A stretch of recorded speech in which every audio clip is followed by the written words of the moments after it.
Hey guys, Arm&Gun here. Welcome to the Armory. Today we have an incredibly special gun to talk about. It's actually going to be all of these to a slight degree, but primarily Gat and I have this one to share with you. This is the first real, as far as I can tell, VSS Vintorez in North America.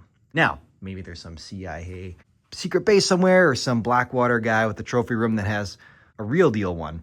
But this is the next best thing. This is real, not a parts kit. Throw a little shade at Brandon Herrera. Also have something else to pick a bone with him internally on this guy. He may have an opt-out, but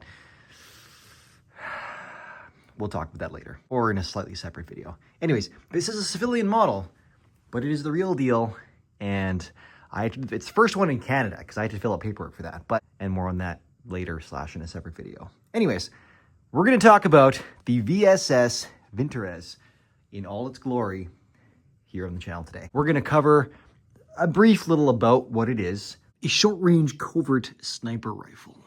We're going to go through the controls, the ergonomics, the ASMR review. What is the most spicy, satisfying element of this thing? As well as the secret sauce. What makes this thing special? Well, there's a lot of things that make this thing special. Maybe what's the thing that makes it the most special? I'm also going to weigh it, give you guys an overall length, and then I have a separate video, which is live right now on my B channel, Arm & Armory, disassembling this thing. Taking it right down, and I'm going to have a second video on that channel, if you guys are interested, talking about the internals, the mechanics, some of that kind of stuff. Because this, while it looks like an AK, is not an AK. It's not an AK, it's not a Dragunov, it's a little bit like a VZ58. It's definitely not a Glock 18. But I digress. It's its own unique thing, and we're going to talk about it in that video. I'll break it down, talk more on the internals, some unique things. It does some bad things in terms of suppressors, but also does some clever things as well. All that and more coming right up. There you have the VSS Vintorez next to a Glock 17 stand-in, next to the first time a Glock 18C has been called a Glock 17 stand-in, probably. We have an AK-74U. Many thanks to Marstar for hooking me up with that. That is a real deal unit. Very cool. We have a VZ58 with the Beaver Barf furniture. Very cool. Not a civilian model. I am in Canada. This does have the correct, 15.5-inch barrel? It's pretty cool. So that'll be in the comparison video when we're talking about the internals of this guy because they have some surprising similarities. Then we have the age-old Dragunov, which also has some similarities to this guy right here. All right, next up, we will weigh this sucker. A staggering 7.3 pounds. That's with an empty magazine and an optic. And everything under the hood here, including a little extra, which we'll talk about. 3.3 kilograms. Just a hair over 35 inches.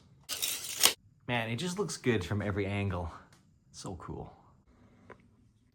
Okay, so this thing is very cool. It's very lightweight. It doesn't feel too bad in terms of the balance department. It's a little bit, it's chilling out to the back a little bit. That's keeping in mind you do have a suppressor system up here. You would normally have a vented short barrel. This one has a long barrel. That can be rectified. I will be looking to do that at some point in the future, but for now, it's unfortunately the civilian model with the full length barrel. But it does have a baffle stack in there, which is pretty darn cool. It's just useless. So controls, you got a boop and go ambidextrous magazine release. It's much like the AK's grip it and rip it style. A little different. You can still grip and rip it, but it's nice that it's cantilevered back to work with your index finger. Rock and lock. We are double stack, double feed. Polymer mag. This is a 10-rounder. You can, of course, get 20s and 30s as well. Unless you can't, which I currently can't. They're incredibly hard to get. So there you go. Your safety is over here. That would be safe. Where you can still chamber check, which is pretty cool. That's the old fire guy. Let's look at this crazy trigger pull. It's super unique, very wild. Look at this. It's super light. It just, woo! It doesn't change. It's the same pull all the way through until it breaks. You just don't know where it's going to go. And it's got quite a bit of over travel, so it's quite a bit of take up. You just don't know where it's going to go. It surprises you. It's a trigger that truly surprises you. And it's gone. And then it's got a little bit more over travel after that. So very unique.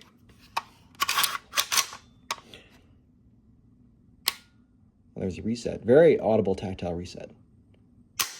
But pretty cool break. It is incredibly light. Like that's your trigger pull. You just pull it through and then it goes and you're like, wow. You do have a removable stock. You press this button here, and this guy boops right on out. That's pretty slick. Look at that. Very cool. This is your takedown button right there. There's something really cool going on there in terms of suppressibility that I'll talk about in the mechanics video. Your laminate wood stock is nothing too much to write home about, but it's a laminate wood stock. This textured front grip, again, feels pretty cheap, like a toy, but it is in fact actually real. Now, another quick distinction is that this is an early pattern gun. It's a modern one, like it's produced recently, but it's an early pattern. There's a modernized pattern where you have a Picatinny rail on top here, 1913 rail, and a textured top grip here as well. To me, that looks a little civilian, so I wanted to at least, if I was stuck with a civilian model without the selector that would go normally right here, that would change it from normal mode to extra freaky, would, well, yeah, sadness. At first, I thought this little grinding mark might be subjective of something, but the other side's got it too, and it's actually just a finishing mark. It's just because it's Russian and it's a little rough on the edges. And here you have an optic, which is kind of cool. The rail is actually a little bit cooler. I'll talk about that in a second. But what's neat is that even though it's got an optic on it, you can take a peek underneath it and get your irons, which are right there. They are adjustable, and they're pretty unique in the fact that they don't go out very far. They have a pretty crazy elevation gain, even at short distances. They're in 10-meter increments, so they go up to 420 meters. Oh yeah. But that's because the anemic 9x39 round drops like a sack of nuts on an old dog. But it's quiet, and the vented/ported barrel does a great job of making, like the MP5 SD, which is right up there. That guy, same thing. The holes in the barrel bleed off excess gas into an initial expansion chamber within the suppressor, and that, well, is enough to bleed off the excess pressure, making that supersonic round subsonic, so there's no supersonic crack, which goes a long way into reducing the signature of the rifle. Again, check out the disassembly video and the mechanics video, and I'll cover that in more detail.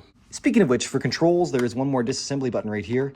That's how you take off the front end of the gun for servicing, cleaning, or whatever you gotta do. Now, in short bursts, this little front textured grip of the suppressor here is probably gonna be okay, especially if you got some gloves on. Any sustained fire, which the thing is not meant for, is gonna get pretty toasty, and you're gonna wanna choke back to this little grippy deal back here. But for you OG AR operators, you can really C-clamp the heck out of this guy, at least for a couple rounds. Now, because you probably want to see this thing without the optic, that's all it takes. Pop that guy off, boop, and you're bare. Get your top off. So this rail is cool, super low profile, and it allows you to mount the optic here in a couple different positions. So you can mount it back here or up here. And that's just to vary the eye relief, because the stock is actually decently long. And I found that for myself, I almost prefer the back portion, unless I really, really, really want to choke up on it, which is not super comfortable. This thing isn't heavy, but this thing does feel noticeably lighter without it. And just like sleeker, slimmer, pretty spicy. How freaking sexy is that right there? In fact, I think this is the thumbnail. Boop. Now I'll throw the optic back on it. Now, in terms of ergonomics, what do I think? What do I think? The trigger pull is weird, but it's cool. The gun feels like a toy, and that is both good and bad. It's good if you just want a nice nimble rifle. You just feel really at home running gun. This just feels like some epic sentry work right here. You could just pin this on a gopher in the pasture and anytime. That'd be awesome. It's bad if you're a collector and you paid through the butt for this thing and it feels like a cheap toy. I guess rest assured it's not, but yeah, it doesn't feel super substantial. And knowing that the Russian government probably pays mere rubles for these things doesn't help. But hey, they're hard to get, so gotta do what you gotta do. On that note, help a brother out, Patreon, or some bunker branding, sweet boom diggity merch, link below. Because this is still technically on loan by my financing partner. Otherwise, it's pretty handy. You can, again, I like the little boop it and go, or grip it and rip it. You got some options there. Of course, you've got your AK charging handle, which is fine. If you look very closely, you'll see that this hammer, because it is a hammer, doesn't arc down. Instead, it flies in from stage right. Again, more on that in the other videos. And Brandon called it a striker fired system. Got your nice little sling mount right there and there. And overall, it's a pretty sexy platform. It's sexy. It does feel good. It just feels really light and nimble. Like I could just run a mile. I feel like in the video game, you just grab it. You just like, this one wouldn't slow down your main character's speed in the game. You would still run full tilt with this thing. That's how I summarize the collective ergonomics of this gun. It's pretty pointable. It's pretty quick. Feels really good. And you can just tuck it in your shoulder and hold it pretty comfortably. Boop. Boop. In case you haven't noticed it, we are now here at our ASMR review, the most satisfying element of the VSS Vintorez. Now, as someone who is terrible at putting on, well, someone who just hasn't mastered the art of installing Russian optics, I will say it's pretty damn satisfying when you get this thing home, because it's just weird. There's a technique to it. I know you can just do it really quickly, but it's weird, and I haven't figured it out yet. And so for me, it's incredibly satisfying when I finally get this thing to seat. Outside of that, though, I don't know. It might be something to do with the barrel. This guy right here, when this undoes and pops off, and you get it right back on again. That's pretty special. It's pretty unique. It's pretty cool. It might also be just how easily this stock pops off. Like, that's really cool. Like, AKs don't have the most convenient stocks to pop off, and that is pretty darn nice. That's pretty cool. But yeah, that's just, that dovetail, those lockups, that feels pretty good. But I didn't even know that the VSS did that until I got one. So I think still that, because it's different from an AK. An AK is a hammered fire gun. When you do that, it can feel so satisfying, especially if a milled AK, but it's rotating back a hammer, which feels different. You have that initial leverage against it. This is different. This is just, it's so smooth and linear.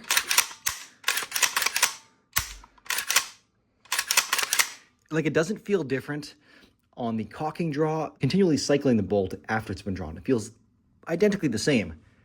I think that's what it is.